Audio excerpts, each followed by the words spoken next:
మన తర్వాతి problem show that one and only one out of n+2 or n+4 is divisible by 3. Here n is positive integer. ఇప్పటి వరకు మనం చేసినటువంటి 5 problems ఒకలా ఉంటాయి. ఈ ప్రాబ్లము మరోలా ఉంటుంది. ఏంటంటే ఆ డిఫరెన్సెస్ ఒకసారి చూద్దాం. ఇంతకుముందు మనం నేర్చుకున్నటువంటి 5 ప్రాబ్లమ్స్లో కూడా బి వాల్యూ ఇవ్వడం జరిగింది, ఏ వాల్యూ ఎక్కడ ఇవ్వలేదు. కానీ ఈ ప్రాబ్లం మనం చేసేటప్పుడు ఏ ప్లేస్లో ఎన్ అని చెప్పి తీసుకుంటాం. ఎందుకంటే ఎన్ని ఏమని చెప్పారంటే పాజిటివ్ ఇంటీజర్ అని చెప్పారు. సో స్టార్ట్ చేద్దాం.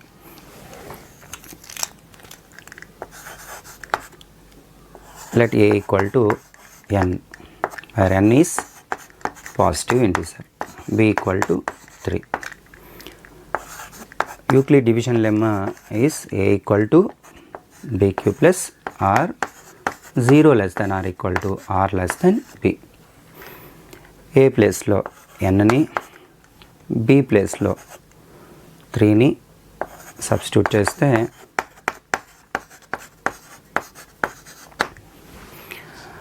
ఇక్కడ పాసిబుల్ ఆర్ వాల్యూస్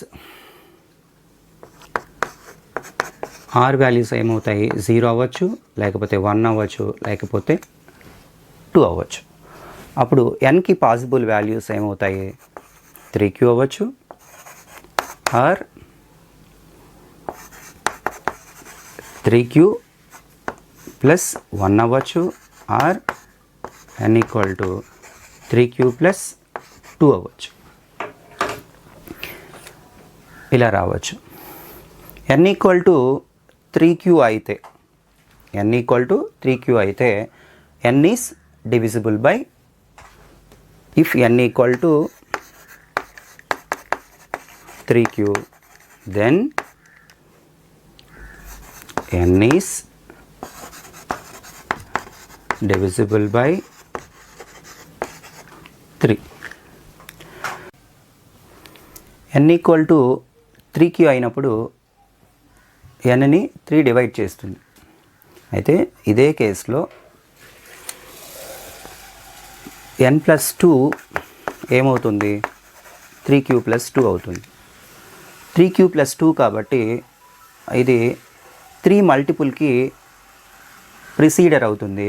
3 మల్టిపుల్కి ప్రిసీడర్ని 3 డివైడ్ చేయదు. అదేవిధంగా n+4 ఏమవుతుంది? 3q ప్లస్ 4 అవుతుంది. ఇది 3q ప్లస్ 4ని ఎలా రాసుకోవచ్చు మనం? 3q ప్లస్ 3 ప్లస్ 1 అని రాసుకోవచ్చు. అంటే ఇది 3 మల్టిపుల్కి 1 యాడ్ అయింది కాబట్టి ఇది 3 మల్టిపుల్కి సక్సీడర్, పక్కన వచ్చేటటువంటి నంబర్. సో కాబట్టి ఇది కూడా 3తో డివైడ్ కాదు, ఇది ప్రిసీడర్ అని చెప్పాను కాబట్టి దీన్ని కూడా కావాలి అనుకుంటే మనం ఇలా రాసుకోవచ్చు 3 - 1 అని. ఇది 3తో డివైడ్ అవుతుంది, ఇది 3 మల్టిపుల్. 1 సబ్ట్రాక్ట్ చేసాం కాబట్టి 3 మల్టిపుల్కి preceder. So this is preceder of multiple 3, this is successor of multiple 3. So these two are not divisible by 3. n+2, n+4 are not divisible by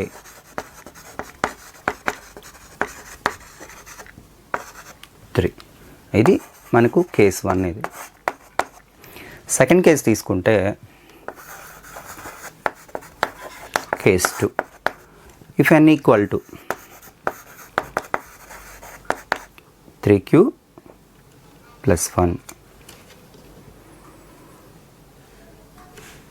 if n equal to 3q plus 1 then n is not divisible by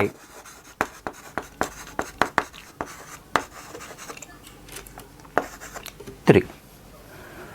ఈ సందర్భంలో n+2 value ఏమవుతుందో ఒకసారి observe చేద్దాం. 2ని add చేస్తే ఇది 3q plus 3గా convert అవుతుంది. So multiple of,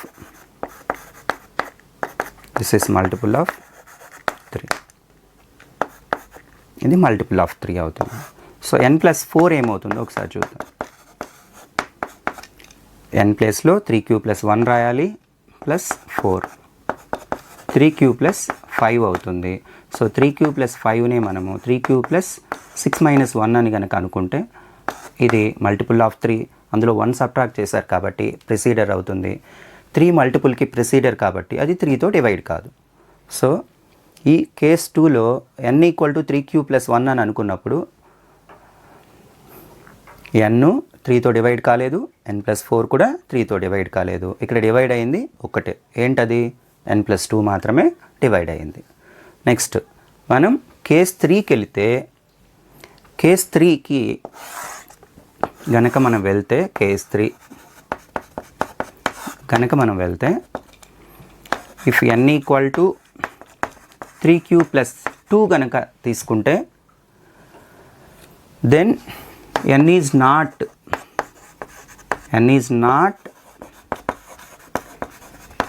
not divisible by 3. ఈ కేసులో n+2 వాల్యూ ఏమవుతుందో ఒకసారి మనం అబ్జర్వ్ చేస్తాం. n అంటే ఇక్కడ 3q ప్లస్ 2, దానికి 2 యాడ్ చేస్తే 3q ప్లస్ 4 అవుతుంది. సో 3q ప్లస్ 4 అంటే 3 ప్లస్ 1గా రాసుకుంటే ఇది మల్టిపుల్ ఆఫ్ 3 ప్లస్ 1 కాబట్టి ఇది సక్సీడర్. 3 మల్టిపుల్కి సక్సీడరు 3తో డివైడ్ కాదు. So it is not divisible by 3. So n+4 తీసుకున్నాం అనుకోండి, ఇక్కడ n అంటేనే 3q ప్లస్ 2, దానికి 4 యాడ్ చేస్తే 3q ప్లస్ 6 వస్తుంది. దీన్ని 3 ఇంటూ రాయొచ్చు కాబట్టి 3q ప్లస్ 2 అని రాయొచ్చు కాబట్టి ఇక్కడ కూడా 3q ప్లస్ 1 అని కూడా రాసి ఉండదు. 3 ఇంటూ q ప్లస్ 1 అని కూడా రాయొచ్చు. 3q ప్లస్ 2 అని రాయొచ్చు కాబట్టి ఇది మల్టిపుల్ ఆఫ్ 3. సో ఈ కేసులో is divisible by 3.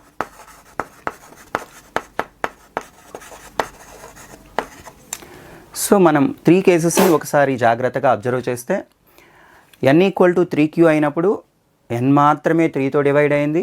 n equal to 3q plus 1 అయినప్పుడు n+2 మాత్రమే 3తో డివైడ్ అయింది. n equal to 3q plus 2 అయినప్పుడు n+4 మాత్రమే డివైడ్ అయింది. సో ఫైనల్గా మనం ఏమని కంక్లూడ్ చేసి కింద పాయింట్ రాయొచ్చు, 1 and only 1 out of n+2 or n+4 is divisible by 3 అని రాయొచ్చు. ఇది ఇలా యూక్లిడ్ డివిజన్ లెమ్మాకి సంబంధించినటువంటి 6 ప్రాబ్లమ్స్ని సాల్వ్ చేయొచ్చు. నాకు తెలిసినంత వరకు ఎక్కువ మంది పిల్లలు డిఫికల్ట్గా ఫీల్ అయ్యేటటువంటి ఫస్ట్ చాప్టర్లోని ఒక కాన్సెప్ట్కి సంబంధించినటువంటి ప్రాబ్లమ్స్ ఇవి. అలా డిఫికల్ట్ అని అనుకుంటే ఎప్పటికీ మీరు అయితే నేర్చుకోలేరు. కొంచెం ప్రాక్టీస్ చేస్తే నేను వీలైనంత వరకు స్టెప్స్ కూడా తక్కువగా చెప్పి మీరు ఈజీగా అర్థం చేసుకునేటట్లే చెప్పానని అనుకుంటున్నాను. దీన్ని ఎవరికైనా అర్థం కాకపోయినా 1-2 సార్లు కనుక ప్రాక్టీస్ చేస్తే మీరు సులభంగానే వీటిని నేర్చుకోవచ్చు. మీకు ఇంకా ఏవైనా సందేహాలు ఉంటే నేను గత వీడియోలో చెప్పినట్లే మీరు మీ సందేహాలని కామెంట్స్ రూపంలో నాకు తెలియజేయగలరు.